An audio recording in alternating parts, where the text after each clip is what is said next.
ทัศนียภาพวิหารบูรณะปฏิสังขรณ์ถาวรวัตถุภายในวัดทอดถวายณวัดดอนตันตำบลเหมืองแก้วอำเภอแม่ริมจังหวัดเชียงใหม่ตรงกับวันเสาร์ที่1 พฤศจิกายนพุทธศักราช 2568 ช่วงเช้า 9:39 นาทีเป็นต้นไปก็ขอเชิญชวนศรัทธานักศีลนักบุญทั้งหลายร่วมงานบุญทอดผ้าป่าสามัคคีครั้งนี้เพื่อบูรณะวิหารปูพื้นกระเบื้องไวนิลรวมไปถึงทำโครงเหล็กป้องกันนกรอบวิหารราดพื้นเท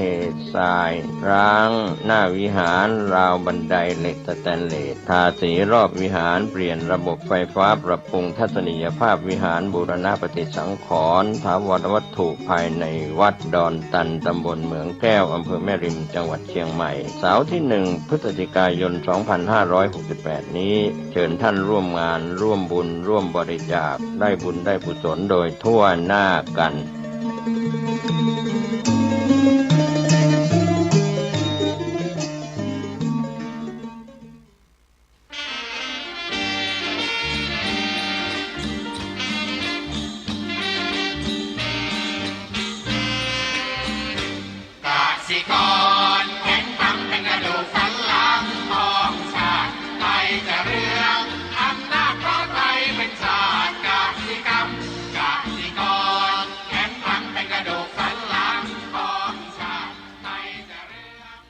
รายการต่อจากนี้ไป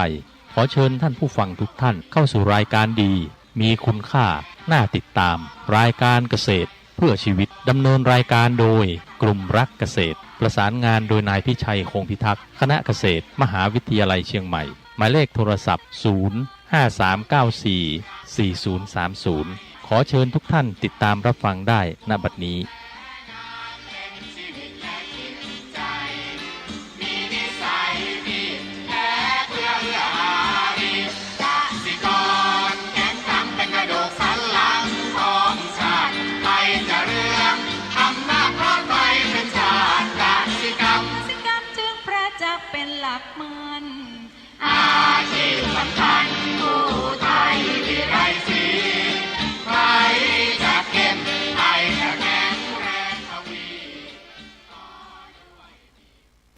สวัสดีครับท่านผู้ฟังพบกับรายการเกษตรเพื่อชีวิตสำหรับวันนี้เสนอเรื่องการประกอบการปลูกพืชเศรษฐกิจก่อนเข้าสู่รายการก็มีธรรมะมาฝากท่านผู้ฟังหัวข้อจากหนังสือพจนานุกรมพุทธศาสตร์ฉบับประมวลศัพท์เรียบเรียงโดยเทพเวทีประยุทธ์ตัวมหาจุฬาลงกรณราชวิทยาลัยพิมพ์เผยแพร่ปี2533หัวข้อธรรมะวันนี้คือนาสนาคำว่านาสนาแปลว่าให้ชิบหายเสียคือการลงโทษบุคคลผู้ไม่สมควรถือเพศมี3อย่างคือ1ลิงคนาสนาก็คือให้ชิบหายจากเพศคือให้สึกเสีย2ทันตกรรมนาสนาให้ชิบหายด้วยการลงโทษ3สังวาสนาสนาคือให้ชิบหายจากการสังวาสคำว่าสังวาสเนี่ยก็คือว่าทำเป็นเครื่องอยู่ร่วมกันของสงฆ์ได้แก่การทำสังฆกรรมร่วมกันสวดปาติโมกข์ร่วมกันมีสิกขาบทเสมอกันเรียกง่ายๆว่าทำอุโบสถสังฆกรรมร่วมกันคือเป็นพวกเดียวกันอยู่ด้วยกันได้มีฐานะและมีสิทธิเสมอกันอันนี้คือเรื่องของสังวาสเนี่ยในการลงโทษตรงนี้อันนี้เป็นเรื่องที่เก็บมาพิจารณานะท่านผู้ฟังว่านาสนาเนี่ยคือให้ชิบหายเสียเนี่ยก็คือมันก็มีการเป็นเหมือนบทลงโทษนะท่านผู้ฟังเรามองในเรื่องสงฆ์ที่ว่าอย่างถ้าทำผิดนะรุนแรงก็ให้สึกไปเสียนะ ถ้า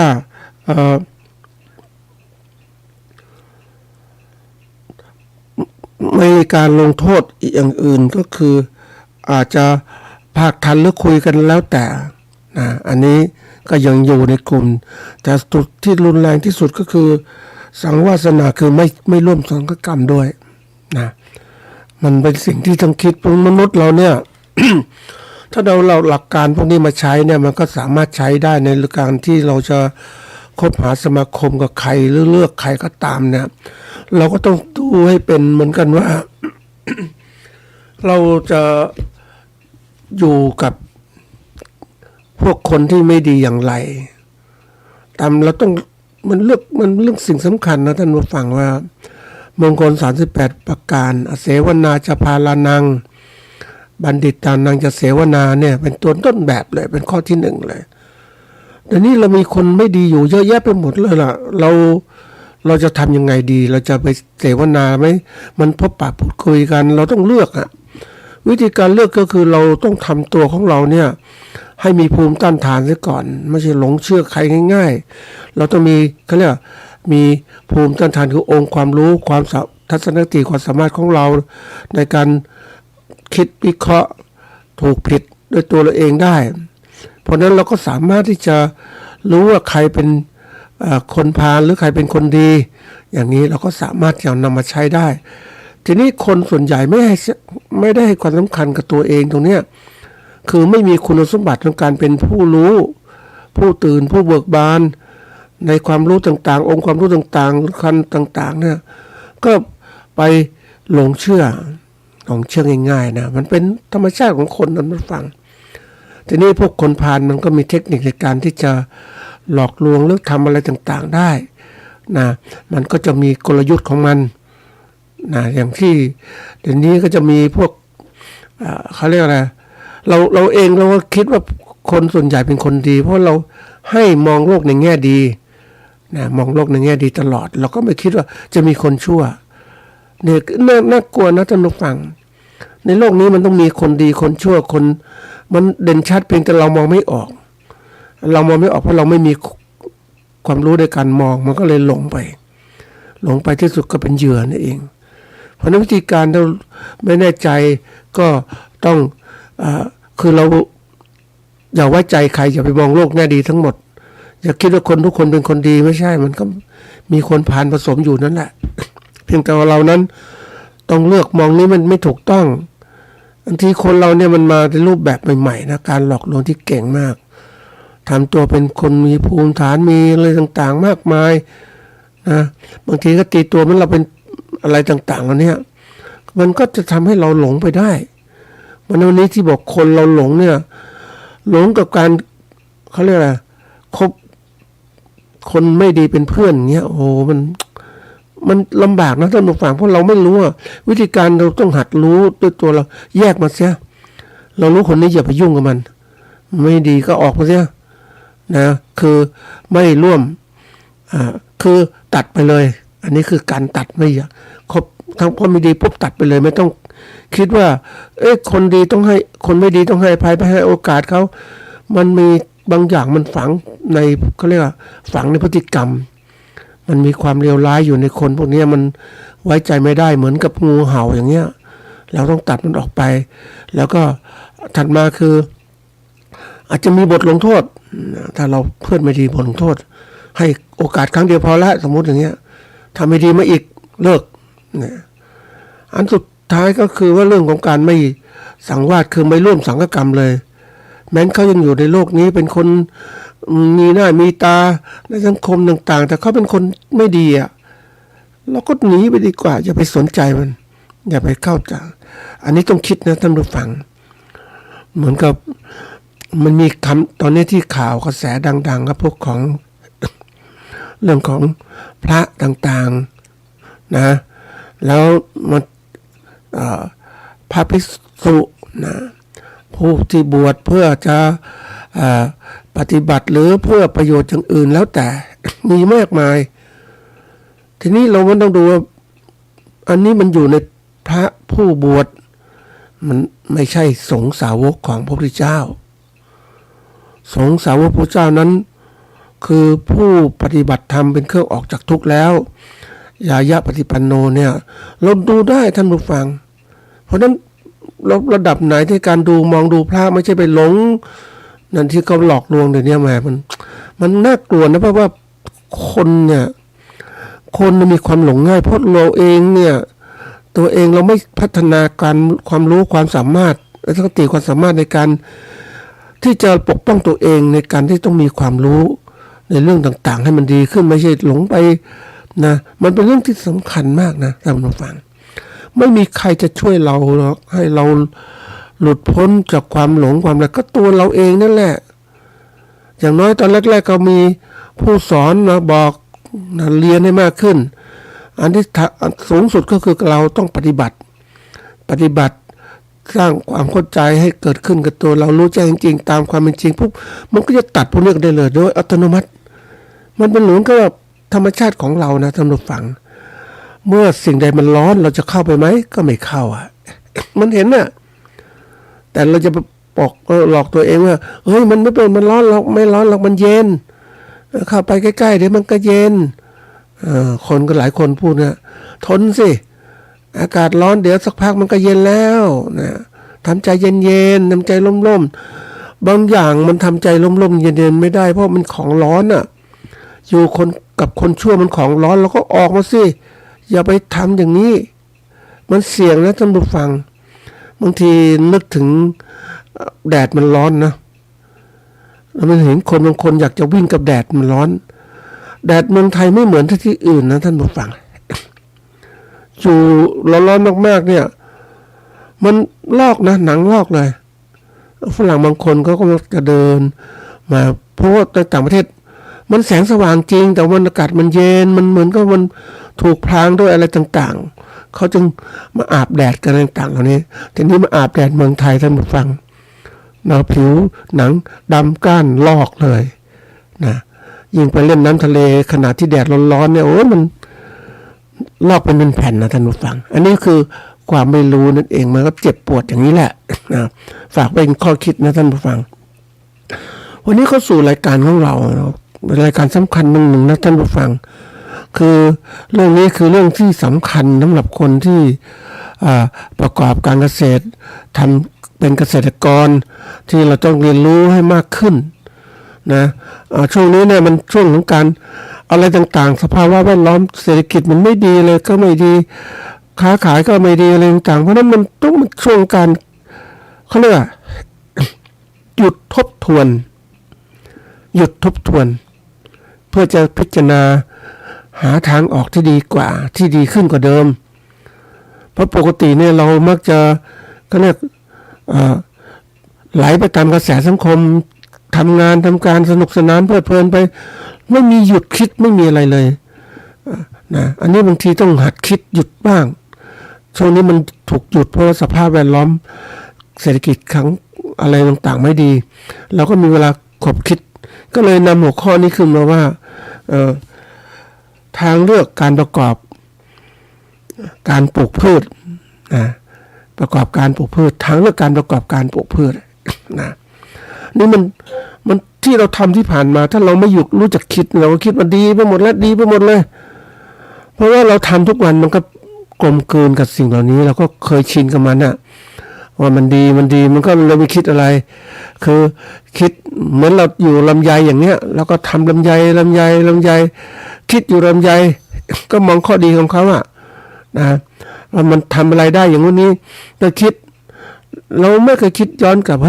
ถ้ามันไม่ดีทำไงอะใช่ไหมเพราะเราอยู่กับเขาดีอะเขาบอกวันไม่ดีมันจะเกิดผลตอนที่มันเกิดผลใช่ไหมแต่ตอนที่มันดีมันก็มองไม่เห็นผลน่ะก็เห็นอะไรดีไปหมดอะเหมือนกับนึกถึงคนที่เขารักชอบกันนะท่านผู้ฟังเขาก็มองเห็นแต่ข้อดีไปหมดเลยอะไรก็ดีไปหมดเลยมันเหมือนคนตาบอดนะเราไม่มองอีกมุมหนึ่งว่ามันมีอะไรที่ต้องพิจารณาลึกเข้าไปอีกดีวันนี้เนี่ยอาจพรุ่งนี้จะไม่ดีก็ได้นะเพราะโลกมันเปลี่ยนใจคนมันเปลี่ยนได้ตลอดเวลาแต่ถ้าเขาไม่มีพื้นฐานก็จะเปลี่ยนนะเปลี่ยนไปหมดนะท่านผู้ฟังยังนึกถึงชีวิตจริงของคนนะบางคน เขาบอกว่าชีวิตจริงๆหลักการชีวิตคือความเป็นอยู่เราต้องเลือกให้ดีนะนี่บางคนเนี่ยมันยุคใหม่ๆเนี่ยเขาบอกว่าชีวิตอย่าไปจริงจังมันมาก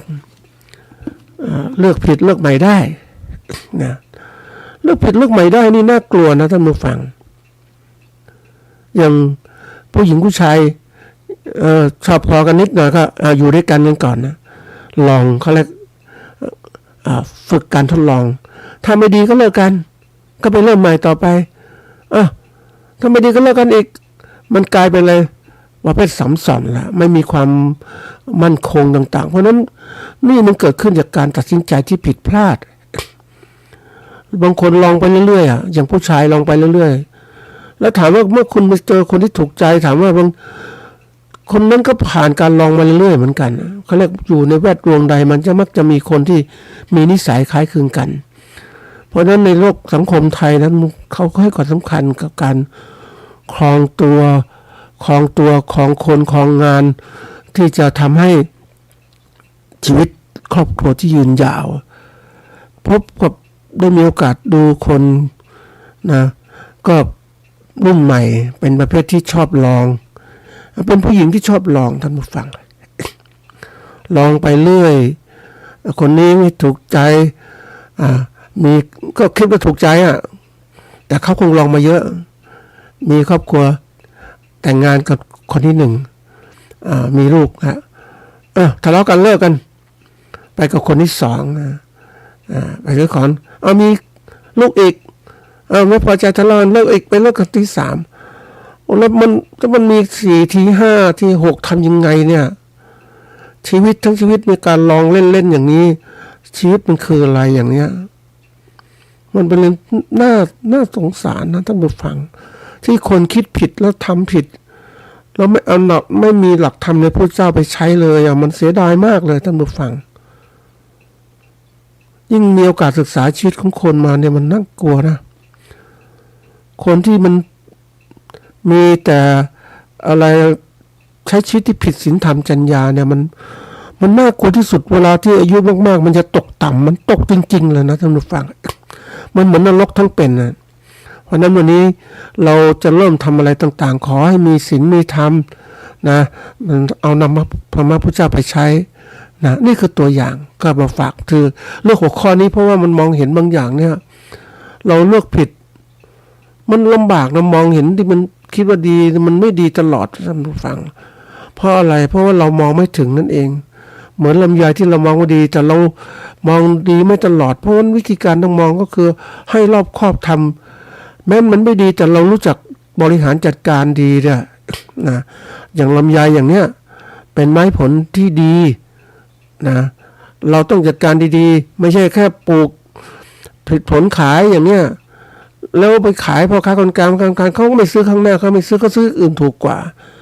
เพราะนั้นเราต้องคิดอย่างเขาปลูกพืชอะไรก็ตามต้องคิดอย่างครบวงจรอันนี้ก็จะมาทบทวนว่ามันน่าคิดยังไงก็เลยไปค้นหลักการ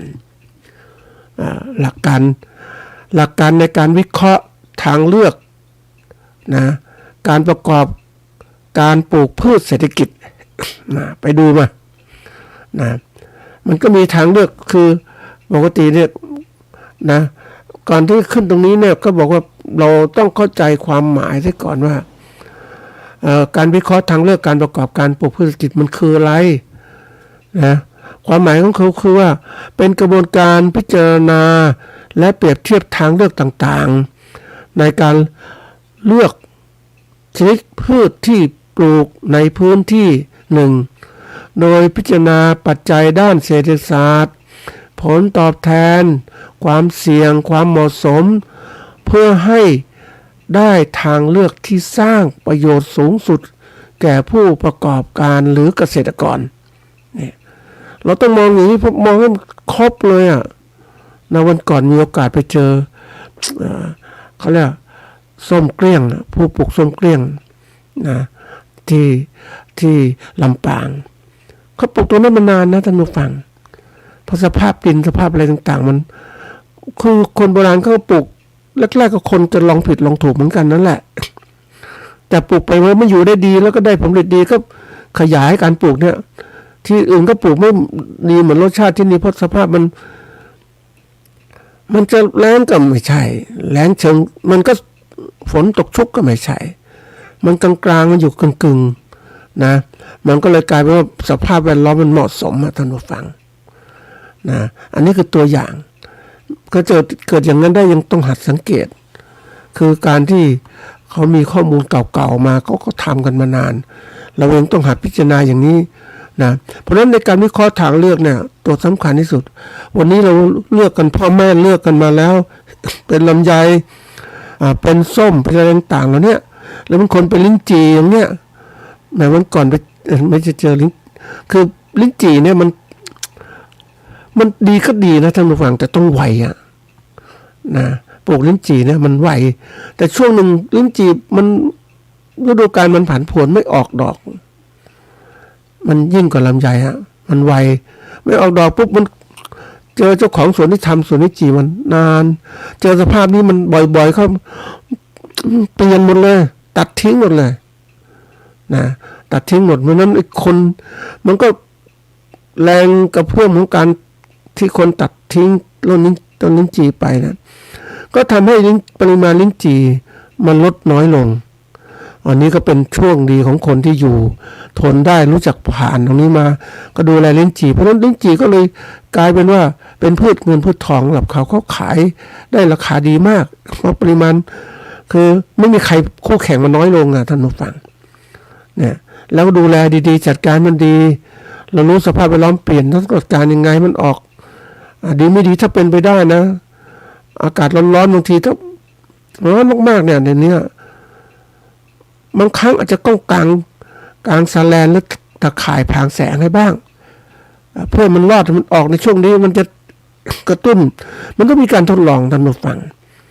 นึกถึงเกษตรกรญี่ปุ่นนะแม่อยากจะปลูกมะม่วงอยากจะนู่นนี่นะปลูกลิ้นมะม่วงปลูกสตรอเบอรี่นี่มันบางอย่างมันหนาวจัดนะท่านผู้ฟังพื้นที่มันหนาวเนี่ยมันอยู่ไม่ได้ก็เลยต้องสร้างอะไรสร้างโรงเรือนในการปลูกมะม่วงคุ้มจริงๆนะท่านผู้ฟังนึกถึงทำไมเขาทำก็มันเขาคิดแล้วทำแล้วมันคุ้มสามารถได้มะม่วงที่ดีมากคุ้มได้ต่างๆไม่มีศัตรูรบกวนเลยโอ้ยมันเติบโตดีจัดการมีการบางทีในช่วงของหน้าหนาวมาก ก็ไม่ติดฮีตเตอร์ได้เลยนะช่วยมันเพราะเขาทำมะม่วงนี่มันออกดอกตลอดจัดการดีมันออกดอกตลอดเลยท่านผู้ฟังปรับสภาพล้อมเขาใช้เทคโนโลยีต่างๆมากขึ้นเราเองก็สามารถทำได้ถ้าเราเอาจริงเอาจังแต่เราเองเรามักจะว่าให้สภาพแวดล้อมมันคิดว่าสภาพแวดล้อมเป็นตัวไม่ต้องเปลี่ยนแปลงเป็นตัวหลักตัวยืน เราเปลี่ยนแปลงวิธีการปลูกนู่นจนนู่นนี่แต่วันนี้มันสภาพแวดล้อมไม่เหมาะสมเราต้องทำทุกอย่างนะลิ้นจี่เนี่ยอาจจะต้องขึงตะข่ายบางช่วงหน้าร้อนๆมากๆอย่างเนี้ยนะมันถึงจะได้ผลผลิตที่ดีขึ้น อันนี้เป็นตัวอย่างนี่การวิเคราะห์ทางเรื่องนี่คือต้องหัดเลือกให้เป็นบางอย่างพืชผลเศรษฐกิจเนี่ยพ่อแม่เลือกเรามาแล้วก็ทำต่อไปจะทำต่อมันต้องดีขึ้นเหมือนเราทำนาอย่างเงี้ยพ่อแม่เลือกอาชีพทำนาเราก็ทำนาแต่ถ้าทำนาอย่างนี้มันได้ผลไม่ดีทำไงก็วิเคราะห์มันไม่ดีเพราะอะไรเพราะพันธุ์ข้าวใช่ไหมเนี่ยเพราะวิธีการปลูกใช่ไหมก็เริ่มเปลี่ยนพันธุ์ข้าวเปลี่ยนเทคนิคการปลูกการไถพรวนใช้เครื่องจักรช่วยใช้ปุ๋ยต่างๆช่วยนะระบบการให้น้ำจัดการต่างๆมันเป็นสิ่งที่ทำได้จริงๆบางทีปลูกถี่ขึ้นเติบโตมากขึ้นแล้วก็ใช้วิธีการต่างๆคือเรื่องนี้วิธีการต่างๆมันมีอยู่แล้วเนี่ยยิ่งโลกปัจจุบันวิธีการมีมากจริงๆนะท่านผู้ฟังเพียงแต่เราไม่ไปเอามันมาเนี่ยเรามอง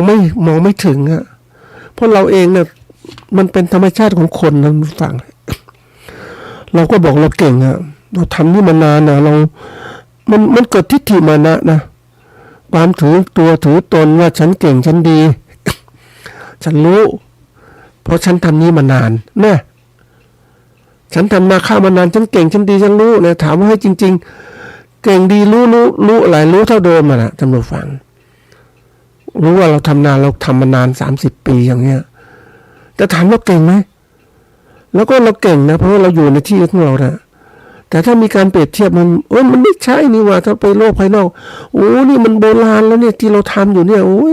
เขาพัฒนาไปไกลแล้วนะมันจะเห็นเลยนะท่านผู้ฟังถ้าเราออกจากโลกของเรามาเนี่ยไปดูโลกข้างนอกบ้างเปรียบเทียบบ้างโลกวิชาการเปิดเพราะนั้นวันนี้ที่บอกว่าทำไมเราต้องพัฒนาช้าก็เพราะว่าเราเองเนี่ยก็มาอยู่กับตัวเราเองทำมันเป็นธรรมชาติของคนที่ทำงานอยู่อย่างเงี้ยไม่มีโอกาสไปมองดูข้างนอกมันไม่มีล่ะเพราะว่าบางอย่างเนี่ยมันต้องจดจ่อสิ่งที่ทำมันก็เลยไม่มีได้มีศึกษาวิชาการต่างๆไปอย่างนี้โลกวิชาการเนี่ยมันก็กลายเป็นว่า ไม่มีเราเข้าไม่ถึงเนี่ยแต่ผู้การที่เก่งๆนะพวก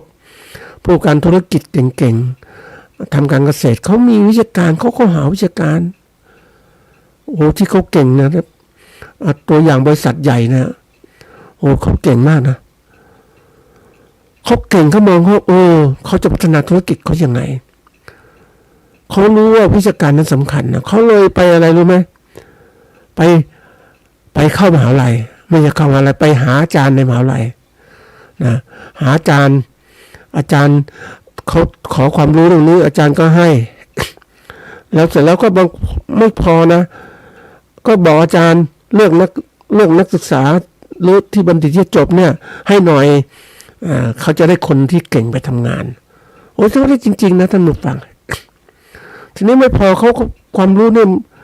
มันอยู่กับตัวอาจารย์เนี่ยเพราะนั้นอาจารย์เมื่อเกษียณไปแล้วเขาก็จ้างต่อไปทำงานที่บริษัทเขาให้เป็นที่ปรึกษาอย่างเนี้ยเขาก็เลยกลายเป็นว่าเป็นผู้ประกอบการธุรกิจเกษตรที่มีวิชาการเพียบพร้อมเทคโนโลยีก็ไปหามาเหมือนกันเอาอาจารย์เก่งที่มีความรู้เรื่องต่างๆเขาจะมีความสำเร็จทางธุรกิจไงเนี่ยคือตัวอย่างที่บอกว่าเราเลือกผิดนะมันก็ผิดเลยนะท่านผู้ฟังแต่เลือกถูกนะถูกเอาอย่างผู้ประกอบการธุรกิจเนี่ยธุรกิจเกษตรที่เขาทำอย่างเนี้ยเพราะฉะนั้นวันนี้เขาต้องเป็นบริษัทใหญ่โตแต่เราเป็นชาวนานี่แม่มันต้องคิดอยู่เนี่ยนะโอ้เราทำมันก็คือถามว่าเราอยู่ในโลกมันโลกของเรานะโลกของชาวนาเราอยู่ในโลกอย่างนั้นเนี่ยเราก็โลกมันก็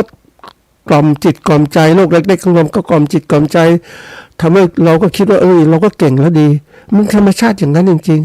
ๆแต่นี่ออกมาจากโลกเหล่านั้นมาเห็นโลกภายนอกมันไม่ใช่นี่ว่าไปเปลี่ยนบางอย่างเปลี่ยนการเกษตรของเราทำนาให้ดีขึ้นแต่เราทำนาอยู่ไม่ได้นานเพราะว่าไอ้สภาพแวดล้อมมันเปลี่ยนหมู่บ้านต่างๆมันเกิดขึ้นมากน้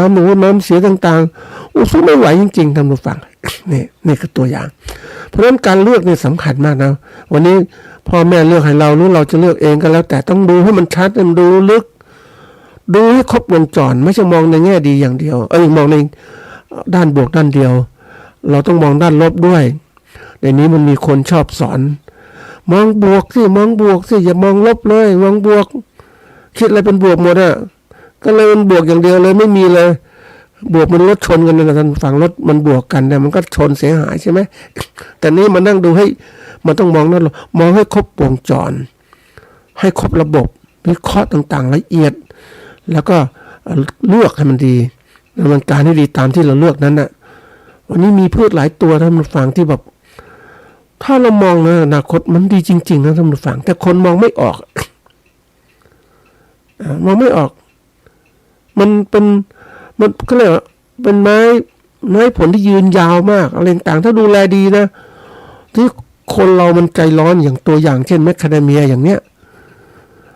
มันนานนะ80 กว่าปีอย่างเงี้ยมันให้ผลผลิตที่นานมากเลือกพันธุ์ดีๆปลูกมันทนลำบากตอนเริ่มต้นแต่มันนานมันดีมากเลยดีทุกวันทุกคืนเพราะอะไร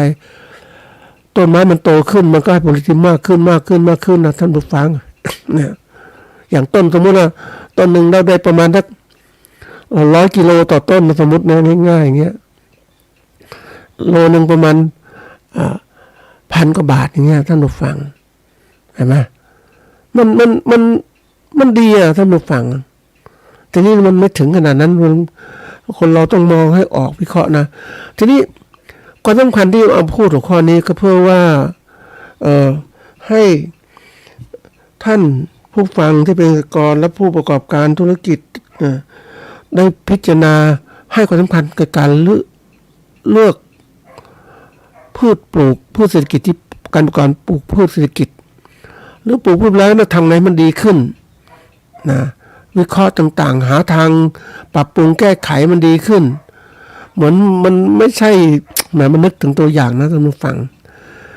ชาวลำพูนกลุ่มหนึ่งที่เขาพัฒนาปลูกมะม่วงเขียวมะละกอม่วงอะไรต่างๆในก่อนนี้มันก็ปลูกเพราะว่ามันมีตลาดที่มันดีงู้นอย่างนี้มองเห็นน่ะคือเปลี่ยนจากลำไยมาปลูกมะม่วงแต่ถามว่าให้มันคืออะไรมันมะม่วงมันเจาะจงมันเหมือนกับตลาดมันเจาะจงนะเอาไปทำมะม่วงดองทำนู่นทำนี่ใช่ทีนี้มันไม่มีโอกาสในการคือมองผลดีด้านเดียวช่องทางด้านเดียวอ่ะไม่พิจารณาอย่างอื่นเนี่ยมะม่วงมันมีกินดิบกินสุกกินต่างๆดองก็มีนี่ไปทำมันเหมือนกับว่าเป็นขนาดใหญ่อ่ะรวมกลุ่มขนาดอย่ามองในทิศทางเดียวกันก็ทำปริมาณมากแต่ถามว่าบริหารจัดการไม่ถูกต้องมันก็เลยกลายเป็นเสียกันแล้วก็โค่นมะม่วงทิ้งเสียโอกาสในการทำธุรกิจของเรา เพราะเราหลงผิดไปตอนนั้นไม่ดูนี่ถามว่าให้มันจะเป็นไงเราหลงผิดปลูกเป็นรอมะม่วงตั้งหลายปีโค่นทิ้งไปแล้วปลูกใหม่ปลูกพืชอื่นสิ่งที่หมดไปกับเราในการทำงานต่างๆเนี่ยคือเวลาที่หมดไปนั่นเองท่านผู้ฟังเวลาหมดไปแล้วเนี่ยเราย้อนกลับไม่ได้คือเวลาชีวิตมันก็จำกัดนะ60 ปีก็จะหยุดทำงานแล้วทำไม่ไหวแล้วอย่างเงี้ยจะทำยังไงเพราะนั้นเวลาเลือกอะไรต่างต้องดูให้ความสำคัญให้มากที่สุดและพัฒนาให้ดีความสำคัญที่สองเราต้องคิดและตัดสินใจที่ถูกต้องนะแต่ที่ข้างเรามองข้างหน้ามันดีอย่าไปเอาไปลอกเลียนความคิดคนอื่นเข้ามาคือบางทีในการทำธุรกิจมันก็มีการที่ลอกเลียนคนอื่นนะเพื่อความไวในการทำงานแต่ลอกเลียนต้องรู้จักพลิกแพลงลอกเลียนมาแล้วก็อยู่กับที่ไม่เคยคิดคนที่เคยลอกเลียนต่างๆมันมีเยอะมากนะท่านผู้ฟังอะไรก็ลอกคนอื่นแล้วก็เสร็จแล้วมันก็คิดเองไม่เป็นนะมันก็ลอกไปแต่ถ้าคิดเองปรับปรุงเองนะมันก็ต่อยอดคือเอาคนอื่นมาต่อยอดเราต่อยอดคนอื่นแล้วก็พัฒนาไปเรื่อยที่สุดก็เป็นของตนเองก็คุมได้หลายคนเนี่ยที่เอาตัวอย่างบริษัทญี่ปุ่นเนี่ยที่เขาเรียกอะไรก่อนญี่ปุ่นพัฒนาการได้ดีมากนะท่านผู้ฟังประเทศเจริญก้าวหน้าเพราะเขาพัฒนาคือได้ความรู้มาได้การคัดลอกคนอื่นเข้ามาได้มาแล้วก็สร้างสินค้าราคาถูกออกขายพัฒนาไปแล้วก็ทำเป็นสินค้าราคาดีคุณภาพดีขายอีกก็ตีตลาดเลยตอนนี้เหมือนประเทศจีนที่ขนาดทำขนาดนี้แหละทีนี้อะไรเกิดขึ้นก็มันติดขัดตรงที่ว่าความติดสุขสบายติดสุขของตัวเองติดความสำเร็จของตัวเองไม่พัฒนาต่อยอดนั่นเองเพราะทุกอย่างต้องต่อนะมันหยุดไม่ได้อย่างคุณจะปลูกลำไยคุณต้องไปคิดต่อมันต้องทำไงดีลำไยไปรูปลำไยนู้นแล้วก็พัฒนาการตลาดค้าขายยังไงดีขายยังไงนะหาที่ไหนยังไงแม่วันก่อนนึกถึงคนอันนี้เขาสำเร็จนะท่านผู้ฟังเขาทำลำไยนะเขาจะขายมันก็อื่นไม่ทำไมดีไม่เอาขายเองเก็บเองขายเองเขาก็คิดต้นทุนมันเป็นไงมันดีขึ้นไหมดีเขาทำจริงเขาก็ได้กำไรมากกว่าที่จะขายเขียวอย่างเนี้ยนี่คือตัวอย่างการคิดพิจารณาต่างๆเอามาใช้ข้อที่3คือนำมาสู่การปฏิบัติ ที่เราต้องต่อยอดธุรกิจของเราให้มากขึ้นเพราะนั้นความใส่ใจเนี่ยบางแรกเราตัดสินใจไม่ดีพอนะมันมองไม่ครบแต่ยังไงก็ตามมองได้ดีระดับหนึ่งแล้วครบวงจรระดับหนึ่งแต่ละรายละเอียดในวงจรแต่ละวงจรนั้นน่ะมันอาจจะไม่ครบสมบูรณ์แต่เราพัฒนาไปเรื่อยๆเนี่ยคิดเรื่อยๆมันจะดีละเอียดที่สุดนะ การที่เราเลือกแล้วเราทำแล้วเนี่ยมันจะดีขึ้นเพราะเราปรับปรุงอยู่ตลอดเวลาเมื่อเราหยุดเมื่อไหร่ไม่ได้นะท่านผู้ฟังวันนี้หยุดไม่ได้นะธุรกิจอะไรก็หยุดไม่ได้หยุดการพัฒนาไม่ได้เพราะอะไรเพราะโลกมันเปลี่ยน อากาศเปลี่ยนหมดแล้วเนี่ยเกษตรกรจะทำเกษตรแบบเดิมอย่างเงี้ยนะไปเห็นดอกลำไยไหมโอ้โหท่านผู้ฟังสงคิดหนักนั่นกันนะมันร้อนจัดนะตอนมันติดผลแล้วเนี่ยแล้วเกษตรกรก็ไม่เคยให้น้ำอ่ะเพราะมันแรงอ่ะมันดอกที่มันติดเรียบร้อยมันเหี่ยวมันติดคาต้นแหละเห็นไหมเพราะว่าการจะปลูกลำไยต้องมีน้ำมีอะไรพอสมควรสภาพแวดล้อมต้องดีทีนี้ช่วงนั้นมันเกิดอะไรอากาศมันร้อนมากเดือนเมษาแล้วเสียหมดนั้นท่านผู้ฟังแล้วต้องไปรออีกปีหน้าเนี่ยกว่าจะออกดอกอีกยังคิดทำไมเขาไม่มันร้อนมากนี่พรางแสงได้ไหมแสลงก็ถูกขึงไปหน่อยต้นลำไยก็ไม่กว้างขึงมันไปให้มันลดแสงลงมาเพราะแสงมันโดยนี้แสงอาทิตย์มันแรงมากนะท่านผู้ฟังอุณหภูมิสูงมากเหมือนกับโลกเรานั้นน่ะมันทะลุอ่ะมันทะลุคือไม่ใช่ทะลุประเภทที่ว่าชั้นบรรยากาศเนี่ยมันเหมือนกับว่ามันไม่สะท้อนกลับมันมีกรีนเฮาส์เอฟเฟกต์ที่มากขึ้นมันก็อบแล้วก็รังสีก็ผ่านมาคือรังสีความร้อนมันร้อนมากอย่างนั้น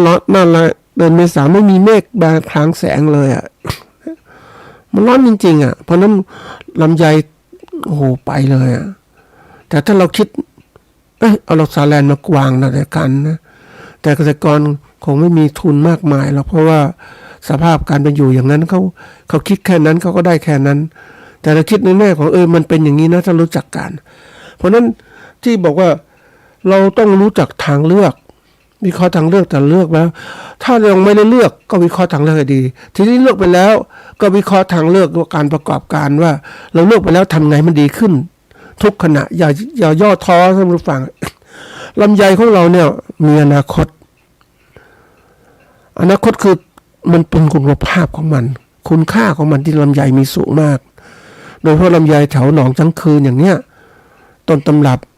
อาหารการกินก็ดีระดับนี้คุณค่ารสชาติดีมันต้องมาพัฒนาตรงไหนที่เราจะได้เลยพัฒนาเรื่องของการค้าการขายใช่ไหม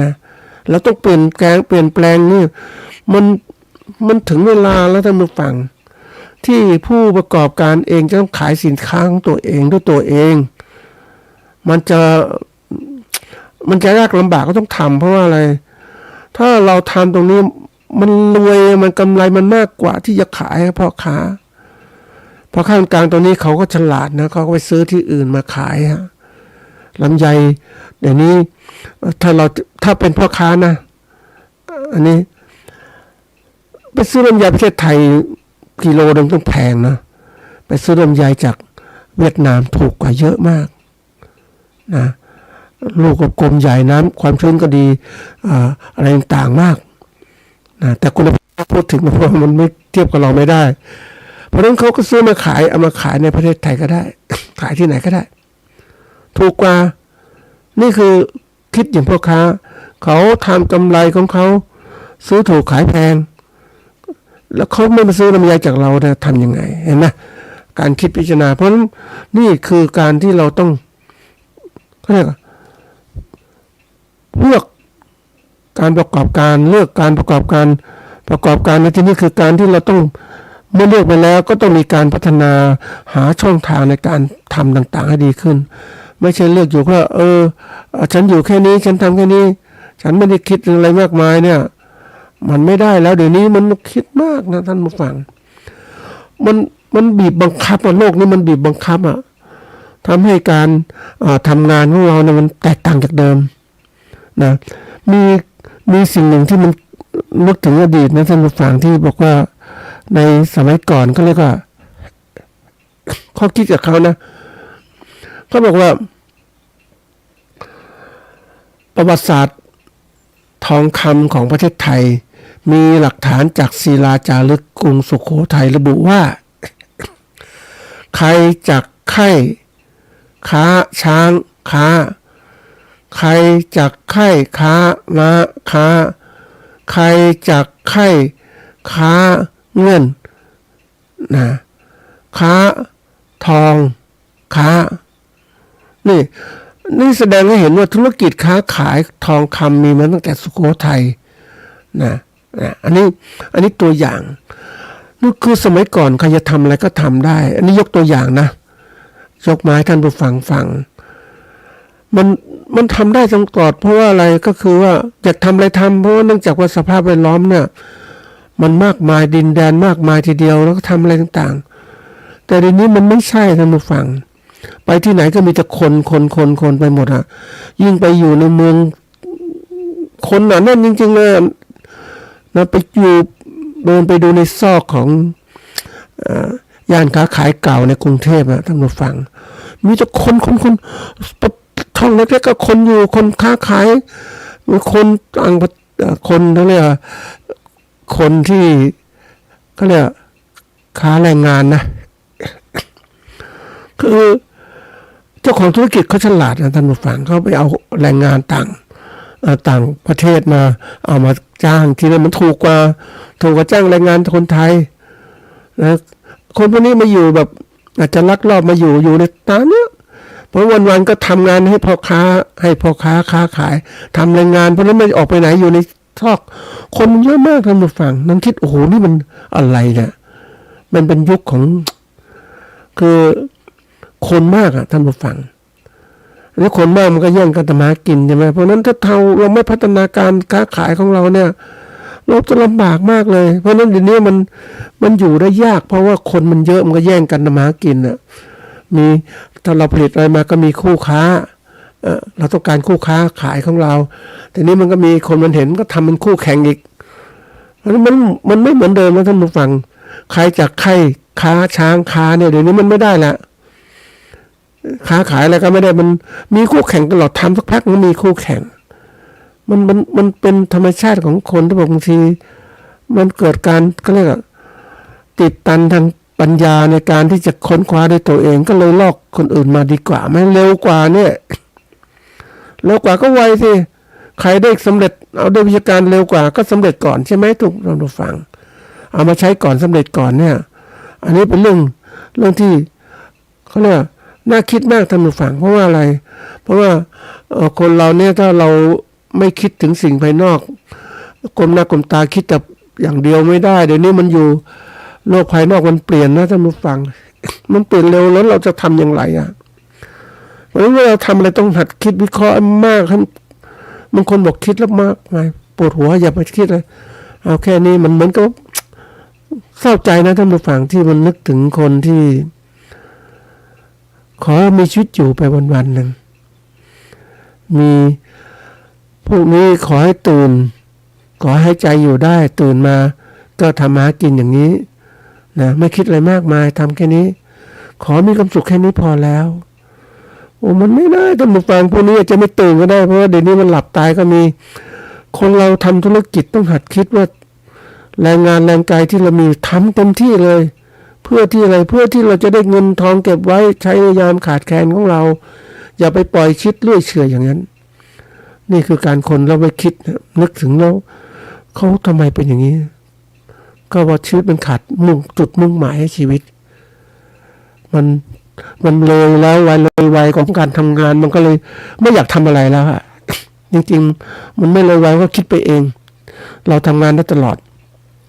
ทีนี้หลักการในการวิเคราะห์ทางเลือกเนี่ยเรามาดูนะหลักอันนี้พูดถึงเรื่องของการที่เราจะทำแล้วนะวันนี้มีเวลาก็ทุ่มกับการเลือกของเราก็คือว่านะข้อที่หนึ่งคือพิจารณาทางเลือกมันมีหลายแบบเช่นเราจะปลูกพืชเดียวพืชหมุนเวียน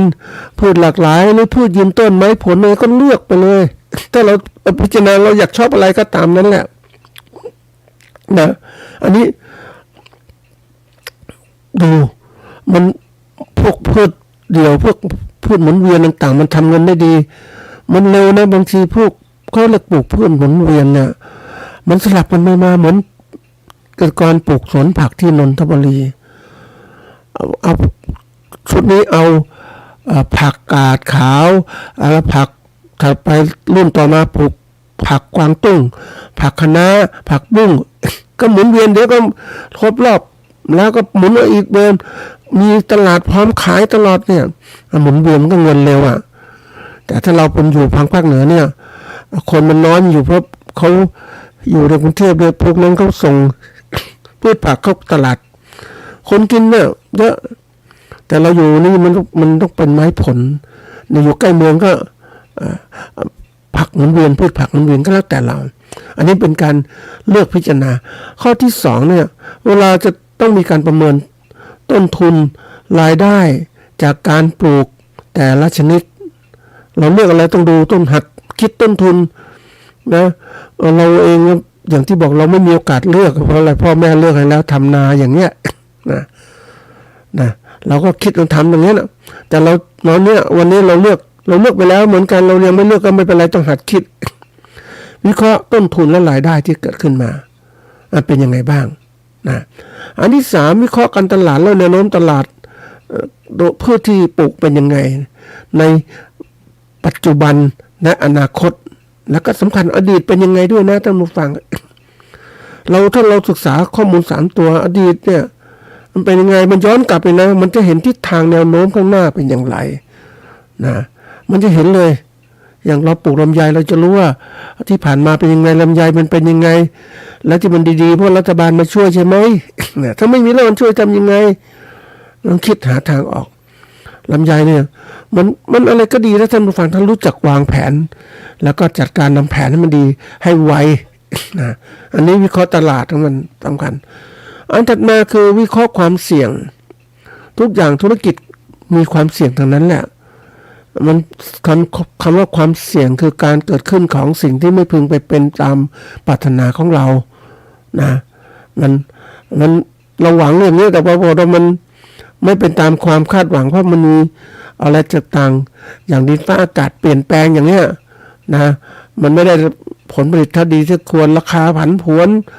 นะพ่อค้าคนกลางกดราคามันตัวนี้สำคัญนะวันนี้เราเองเนี่ยความพลาดอย่างหนึ่งนะพลาดอย่างหนึ่งคือการที่เรามีพ่อค้าจำกัดพ่อค้าลำไยจำกัดเราให้พ่อค้ามาคนกลางมาทำเขาผูกพันหมดแต่เราลืมว่าเราเองนะตัวเราเองเป็นพ่อค้ารู้จักค้าขายมันก่อนไปเจอเนี่ยมันรู้คราวนี้เจอเปล่าคือไปตลาดไปเจอเจ้าของสวนตลาดที่เขาขายสินค้าทั่วไปนะไอ้เจ้าของสวนมาขายเองอะขายเองจริงๆเลยอะเพราะว่า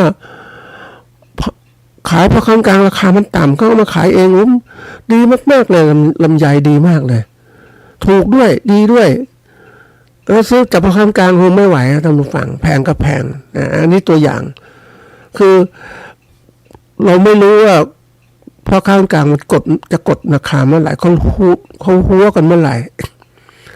เหมือนเจ้าของโรงสีเนี่ยพ่อค้าข้าวเนี่ยหัวกันกดราคาข้าวจากชาวนาแล้วบางคนยังอ้างมันเจ็บใจเหมือนกันนะท่านผู้ฟังนี่ฝังใจจากอดีตว่า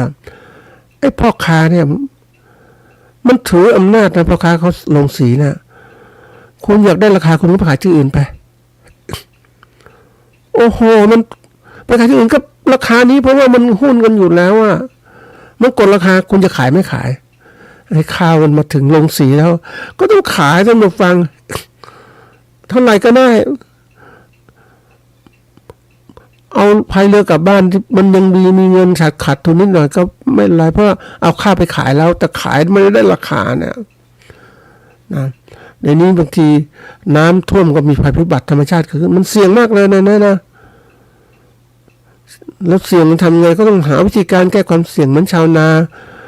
อยุธยาเนี่ยก็แก้ความเสี่ยงโดยการปลูกข้าวพันธุ์ที่มันไม่ตายน้ำท่วมไม่ตายมันยืดข้อป้องมันยืดโดยอัตโนมัติ น้ำมากมันก็ยืดเพราะนั้นในข้าวมันก็ลอยน้ำได้ไม่ตายแต่ข้าวพันธุ์ต่างๆกอขอที่มันไม่มียีนเหล่านี้มันก็น้ำท่วมปุ๊บโอ้โหท่านผู้ฟังมันท่วมมิดนะข้าวยังไม่คือสัก3 วันนะข้าวยังไม่ได้โผล่พ้นน้ำเลยท่านผู้ฟังไอ้พวกตะกอนจับตายนะโอ้มันก็นั่งดูข้าวที่ตายอย่างนี้เหมือนกันนี่คือความเสี่ยงแล้วก็ถัดมาคือพิจารณาความเหมาะสมของพื้นที่ดินน้ำภูมิอากาศต่อพืชจะปลูกเป็นอย่างไรแต่ละชนิดต้องหลักเลือกนะอย่างปลูกพืชผักนี่ต้องมีน้ำดีอะไรดีนะไม้ผลบางนิดก็ไม่ต้องการน้ำเยอะเนี่ยมันต้องคิดอยู่นะอันนี้ต้องดูแล้วก็ถัดมาคือการวิเคราะห์ผลกระทบต่อสิ่งแวดล้อมและความยั่งยืนด้วยเดี๋ยวนี้โอ้หลักตรงนี้ยากมากนะท่านผู้ฟังเราคิดว่ามันยั่งยืนนะเราลืมไปนะปกติพอเราทำการเกษตรของเรานะมักจะยืนมองเฉพาะพื้นที่ต่างๆทั้งหมดแล้วมองในแปลงนาของเรามองในแปลงปลูกไม้ผลของเราอย่างเนี้ยแค่เนี้ยจะรู้ว่าสิ่งแวดล้อมมันเปลี่ยนไปแล้วทำยังไงดีอะเดี๋ยวนี้มันก็มีอะไรทำนาดีมากนะท่านผู้ฟังทำนาในกรุงเทพอะเขตดีมากนะเขตบางเขนนะแปลงนาโอ้ใหญ่โตแต่สภาพแวดล้อมเปลี่ยนหมดรอบๆขายนาไปให้เขาปลูกบ้านเต็มไปหมดเลยท่านผู้ฟังแล้วเราจะทำนาอย่างไรน้ำก็ไม่ดีอะไรต่างๆโอ้มันจำเป็นต้องขายนาท่านผู้ฟังเพราะว่าอะไรก็คือสิ่งแวดล้อมเปลี่ยนแล้วมันไม่ยั่งยืนนะเพราะนั้นวันนี้ที่เราคิดว่ายั่งยืนต้องคิดมากนะท่านผู้ฟังในโชคดีประเทศไทยคนก็กลัวนะท่านผู้ฟังคือกลัวทุกข์ยากพวกที่แต่งงานใหม่ๆก็ไม่ให้มีลูกเพราะนั้นประชากรของเราเนี่ยน้อยมากจริงๆนะรู้สึกจะประมาณ60 กว่าล้านนั่นเองนะท่านผู้ฟังไม่ถึง65 ล้านแถวๆเนี้ยแต่ก่อนคิดว่าจะถึง70วันนี้ลดน้อยลงมากเลยก็ทีนี้ที่อยู่มากไม่ใช่อะไรคนแก่นะแต่เด็กๆไม่ค่อยมีแล้วแรงงานก็น้อยลงนี่คือตัวอย่างเพราะนั้นสิ่งกระทบต่างๆนี่ก็มีผลกระทบต่อการเกษตรของเรานะเพราะว่าผู้บริโภคน้อยลงอย่างเนี้ยนะมันก็ลำบากไม่มีแรงงานอย่างนี้ก็ถึงว่าสิ่งที่ต้องคิดแล้วนี่คือหลักการกว้างๆในการวิเคราะห์ทางเลือกว่ารู้ถูกยังนะจะแก้ไขปัญหาตรงนี้อย่างไรก็เป็นสิ่งที่ต้องคิดต่อแล้วนะท่านผู้ฟังวันนี้ก็ต้องเขาเรียกต้องพิจารณาให้มากนะท่านผู้ฟังว่าโลกมันเปลี่ยนแล้วนะ